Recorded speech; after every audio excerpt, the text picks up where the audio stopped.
When you see news happening, let us know. Grab your phone and hit record and become part of the Newcap news team. It could make you $100 richer. If you capture news happening, drop us an email at tvnews@newcap.ca.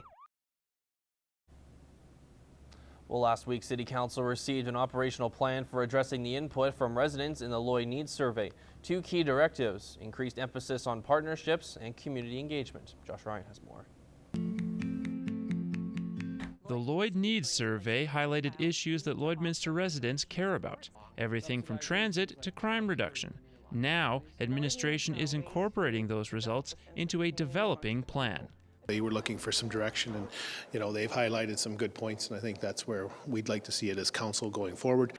One of two important notes from the plan for Mayor Albers is the focus on improving partnerships between the city and relevant groups and organizations. The city can't always lead, and we certainly want to work with the partners that are in place in the city, and that was demonstrated for the whole review to start with. We partnered with the Lloyd Regional Health Foundation. The other is community engagement, reducing isolation by getting residents to interact with one another. This will be particularly visible with efforts like the Block Party program.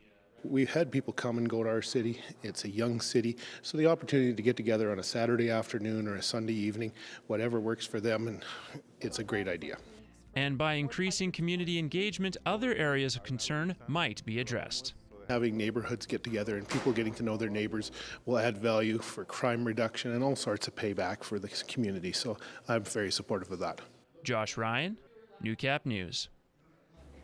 The Rotary Club welcomed guest speaker Tom Watson today, founder of the company Your Better Life. Rotary members were all ears as Watson explained how he has become a successful business owner and author, although facing many problems as a foster child. He says his success comes from learning to love himself, caring for others, and the guidance of his final foster family. Going through 13 foster homes, you come out with a lot of damage in your life, just internal damage of not knowing who you are and struggling with life issues. So what Mom and Dad Watson taught me, my last foster family, is that everyone has challenges in their lives. No one lives this perfect life that we're all chasing. Which is what he hopes to pass on to the readers of his book, Man Shoes. I think people just relate to it. It's not a preachy book. It's just talking about life. I think everybody takes the book and they read it and they go, how can I apply that to my life?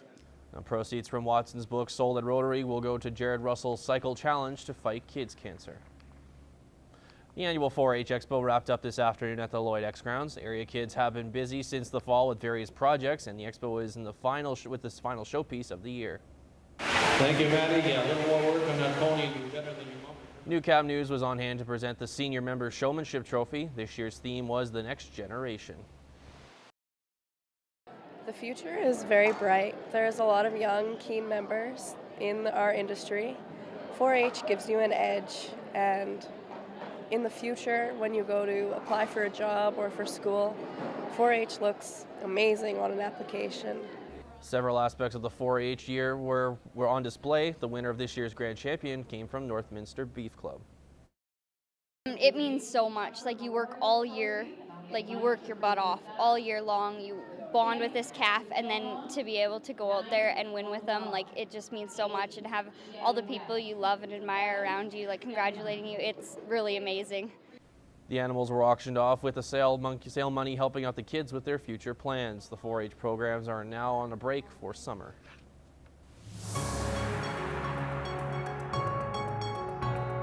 This is Newcap Sports. Well, 12 games into their GPLS season, the Lloydminster Liner U16A girls own a 7-5 record, and now the team's beginning to find its stride in Lloydminster Ladies League, beginning at the plate. Lance Phillips with more. It took an extra inning, but the U16A Liners earned an important win over the Maidstone Maidens in their latest Ladies League contest. The U16 girls owned a commanding 6-1 lead after 4 innings, but a familiar foe caused them grief in the 5th, allowing Maidstone to send the game to extras. I think it's mostly mental, like our mental errors. And sometimes we think too hard and then we think about messing up, so we do. You know, try to reinforce defense first, then the throw, because they get so excited they want to make that next play, right? You just really have to keep your mind focused, and you can't think about what could go wrong and think about what could go right. 4 games into their Ladies League season, the Liners are making great strides at the plate. The latest 7-run game is a significant improvement over the lone run scored in their Week 1 matchup. Hitting has been always pretty strong, but I noticed that the bottom part of our order is getting even better, so we've got some pretty high batting averages right now, which is very exciting to see. I think our batting is getting a lot better, like our timing. We're starting to catch up with all the other pitchers in our league. Another area of strength is pitching, with Johnson leading the way. The second-year U16 player pitched another complete game and consistently gives her team a chance to win. I've been pitching for probably around 10 years, and it's just, keeping focused and focusing on my practice. She's very cool. When she's on the mound, you don't see her sweat a lot. You know, she just bears down. She thinks about every pitch. She makes sure that she's working on her spin. Yeah, she's been very, very good for us. Although the goal is to perform well at Canada Cup and within the GPLS, locally, another goal is becoming clear with every Ladies League win. Absolutely beating more of these ladies teams, because we definitely have the talent to do that. It's just a matter, like I say, of not stumbling and having those one innings that, you know, kind of blast out of the water. Lance Phillips, Newcap Sports, Lloydminster.